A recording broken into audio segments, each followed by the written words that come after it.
All right, Nikolina here, and today I want to talk about the SAG after strikes, repping my Pride SAG shirt, poster, and it's been 2 days into the strike, and the thing that I was not expecting to get really caught up on was the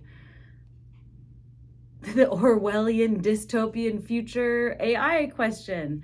And what's had me in particular shocked, because we've had strikes going on for months and been picketing with WGA before this. And when I knew it was going to be announced and I thought I was going to be emotionally ready for it. But what really got me was when, during the press release, Fran Drescher and Duncan Crabtree Ireland were said, the studios claimed they gave you this groundbreaking AI option, and Duncan's response was, by groundbreaking, you mean they want to hire a background actor for one day, scan them for their likeness, and then pay them for just that one day, but use their image in perpetuity, forever, on anything. And I can't.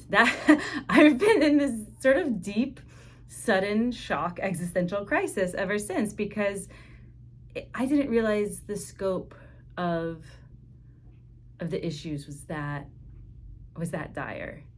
I know the world is changing. AI has been a part of our world for a while, at least on the linguistics side of language side of things. But now to actually say, when they were in negotiations, they couldn't talk about things. So I was trying to be optimistic, knowing a strike would probably happen, but not really fully understanding some of the severity and, is it greed? is it inhumanity? Or just, I don't know. It feels like you just woke up to a toxic relationship, and that relationship is the Hollywood industry. Because to even say oh, I'm going to scan somebody, and stuff has already been happening. That's why I love being part of a union, because there's someone there to protect you. And I used to work in HR in Washington State, where you have really good employee rights and protections. And I don't know, even though HR usually represents a corporation in Washington, it did feel like also protecting the people.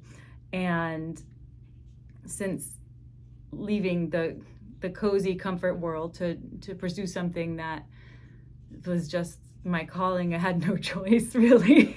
The mental health level was enough that it's no, I'm just an artist and I found my home. But I gave up a lot of lives.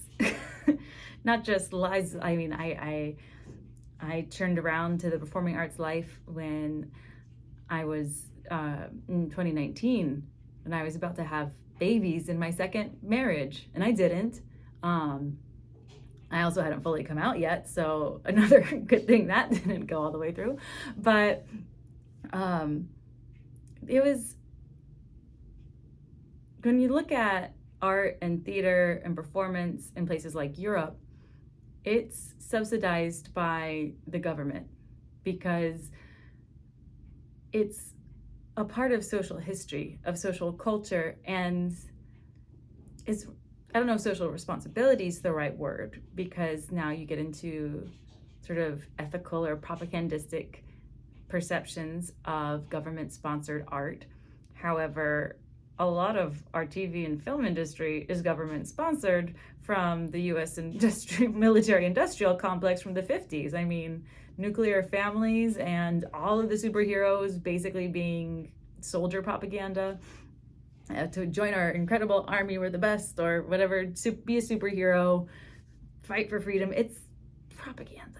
It's government propaganda, but in the US, it's all private corporations. So corporate propaganda, corporate consumerist government culture. But what the thing is, And I'm sure it's not a perfect system, but in places like France or Austria, there are funds to help artists put on their art because it's part of the cultural idiom of the moment. It goes into history. It represents the people. And we all know that Hollywood isn't so much about representing the people as making a buck and finding the most like algorithmically proved profitable marketing machine. But yeah, it's freaking flawed. But to be in anywhere as a human in the world, there's a lot of flawed stuff.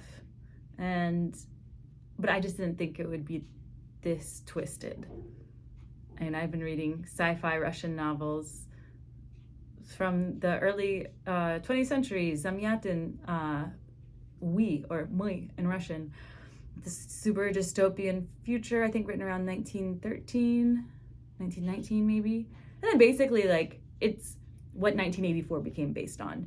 And it just sort of predicts the sort of Soviet dystopian numerical world, just all logic and no spirit, so to speak. And this was, in 1913 or so. That hadn't happened yet. And we're at one of those moments with all the AI stuff and all these considerations of like the world is significantly changing and has significantly changed. And the existential crisis in me now is, I feel like I just woke up to a toxic relationship that really wasn't serving me as a woman. My image feels more important than my soul sometimes. I've never been I've never been so objectified since living in LA and working in the industry. I've never felt so reduced to my sex. I've also never felt so free to express myself in other areas, as long as when it came time, I went right back in that box. So this almost like very hypocritical, multiple person existence. And yes, I am a Gemini. I'm used to having many facets. It was this weird, I remember when I first moved to LA, one of my acquaintances who's succeeded after like a really long grueling career in film and TV, and said like, do you want to be a film and TV actor? And I paused. I was like, I don't know what I'm supposed to be yet. And I think at the time I said, I don't even know if what I do exists. I think it's going to be pretty interdisciplinary, but I know this is part of the journey for me. And so I hustled my way up LA, getting my SAG cards, doing background work, going into so much debt for every single class, program, acting on camera, commercial, voiceover, getting all the equipment. As you can see, I have like a full studio here, learning lighting and sound and audio editing, and basically creating my own audio engineering space, because we have to do that as actors. If you want to do voiceover, you have to be able to actually like digitally workspace. They can VPN into your broadcast quality home that you have an Ethernet connected to. The software alone costs $650. Like, it's a lot. And I like that there's a lot of freedom, that I can travel and bring the stuff with me. Although now I travel with a lot of things, but it's weird. It was already, things changed past the pandemic, and we're kind of what feels like in another actor, writer, film and TV, the whole industry, everyone's out of work from the studio world, or at least, the day workers who were employed by sets and projects going on here. And I think also no one talks about none of us are working and none of us can get any work, because everyone's looking for a job right now. LA is literally flooded. I've been looking for side income since February. When you start getting rejected from Trader Joe's and anything, you're like, I'll just do anything, I swear to God. Anyway, I digress. So we have doubled down on back to our original career passions, which is linguistics and dialects, which I'm really fulfilled doing and sharing, and like at a cost that out of work actors can even afford, because this is a money making business and industry, and everything can be very predatory, I guess, the word, but I mean, it's predatory on the people who work in the industry. It's tough. It's a commission-based industry on every level. Managers, agents, casting, you have to get clients. Everyone has to keep getting new work for themselves. It's people who are in this industry are here because if they're not at the top of the food chain, they love it, or there's something compelling for them, or they develop their talent if they haven't gotten crazy burned out. But to come back to the AI Orwellian future, I mean, when it's put in those terms, it really made me question, like, what am I investing myself into? It kind of opened the curtain of, also moving to LA, I never felt so, not just humbled, but like worthless, to be honest. It was very humbling and kind of humiliating to be at the bottom of this massive industry and to be treated like crap.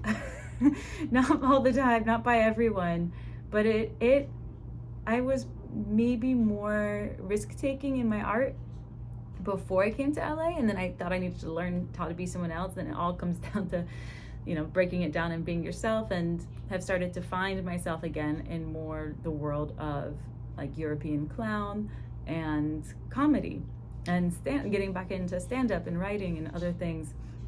But it really made me wonder, and then my languages, but like, why are we, if they just want to take our image and pay for one day and just use it forever, I mean,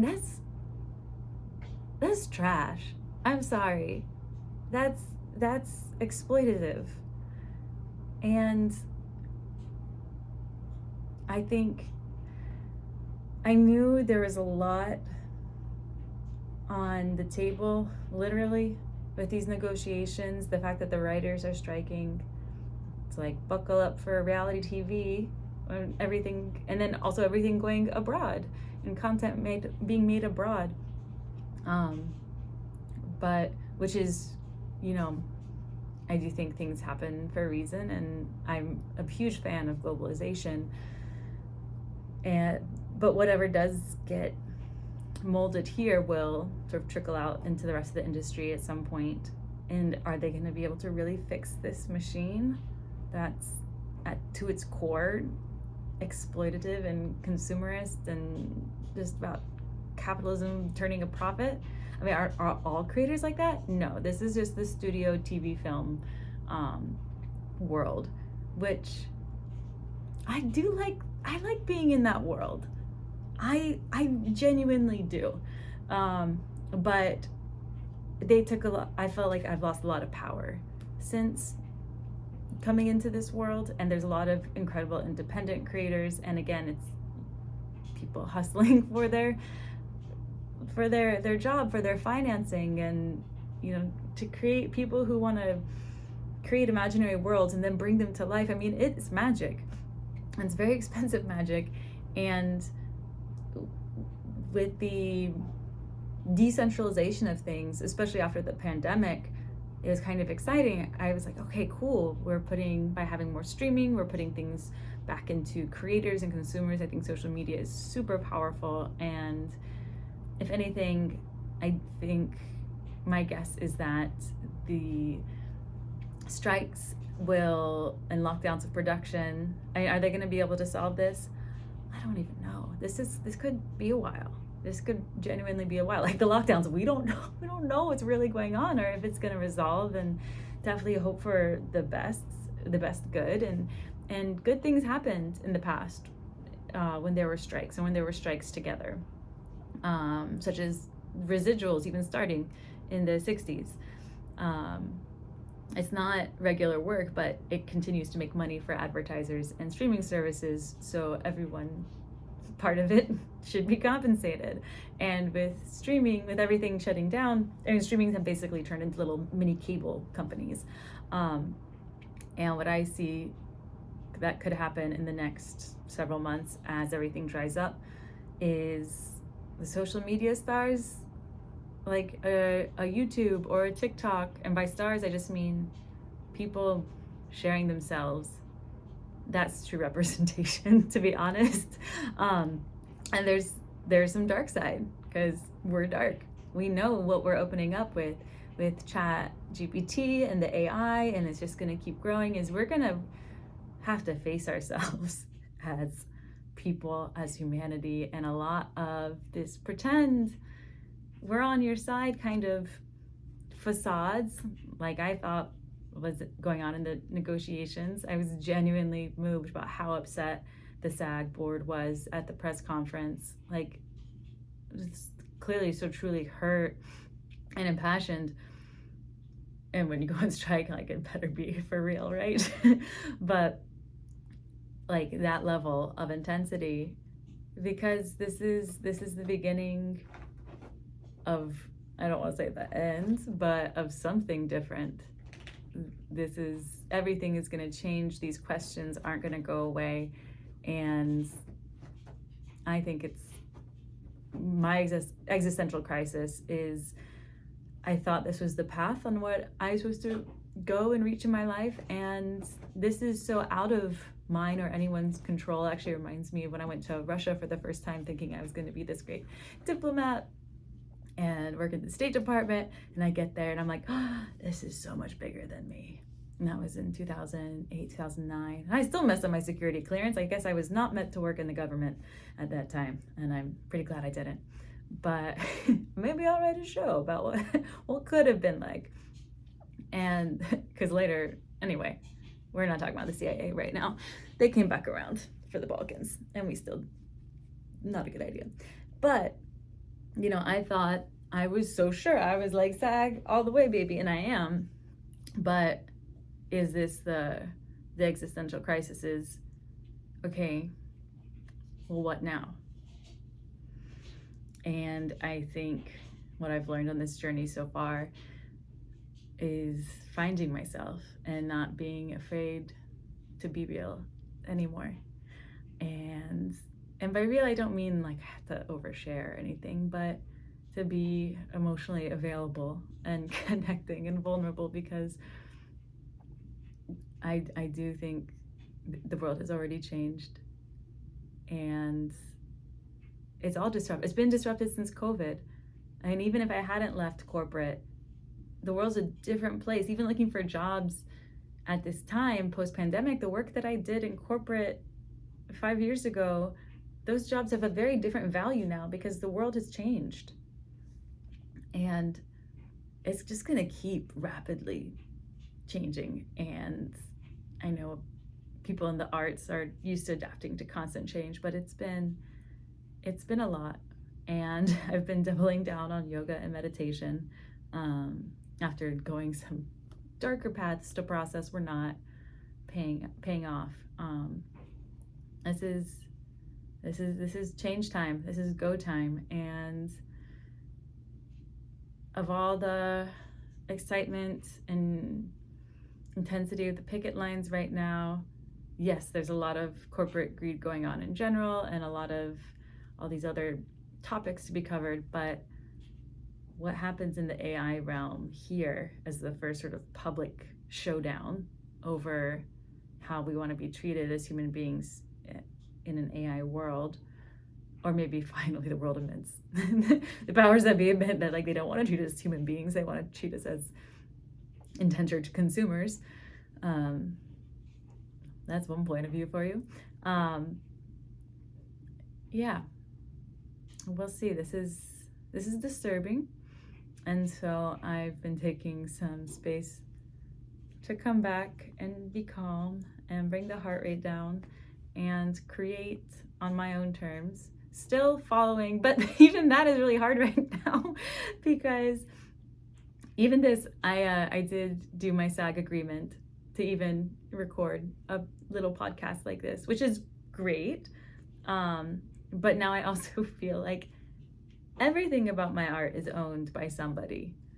And if it's truly independent, if it's truly mine, because I'm not a studio network, then I'm a little like, I'm so afraid of like accidentally violating the picket, because we do have this digital age, and it's like, what, I can't express myself anymore either. It's confusing and it's stressful. And I think I'm finding avenues such as this, such as getting on stage for like improv, stand-up kind of stuff, or I don't know, maybe travel. Let's get this dialect stuff kicked off around the world. It's gonna be a moment. There's a lot of factors flying around, and I don't think it's gonna settle easily. And I think we are heading into some sci-fi unknown. But it's like with everything. It wasn't, the Hollywood system is a known a known predator. Just to be honest about it. It's a leech, it's a sucker. And it's notorious for treating people very poorly. So this should happen. It's broken. We should try to fix it, but I don't know if it's fixable. And this is my existential crisis of the week. Hopefully they're not weekly things, but let's hope for the best. Good luck, everyone. And if you know an actor or writer or anyone in the industry, casting, crew, everyone, just give them a hug. Give them a little hug right now. With their consent, of course. But yeah, everything's changed, and it's just about to keep changing. What is this world that we're entering? What is an entertainer? What is their role? And what is the role of the distributors? I can only imagine we're gonna eventually go to fully decentralized, and you can just purchase from creators directly. Kind of already have a lot of that, but I think it's just gonna get more, which I think is good, because I think the system is toxic. So I feel like kind of broken up with movies and TV, but a little bit. At least the relationship is evolving. But I was really heartbroken and in shock, and didn't realize quite how much was at stake until I heard even just that one AI proposal. Just like, oh, this is all about to go upside down. Happy new moon.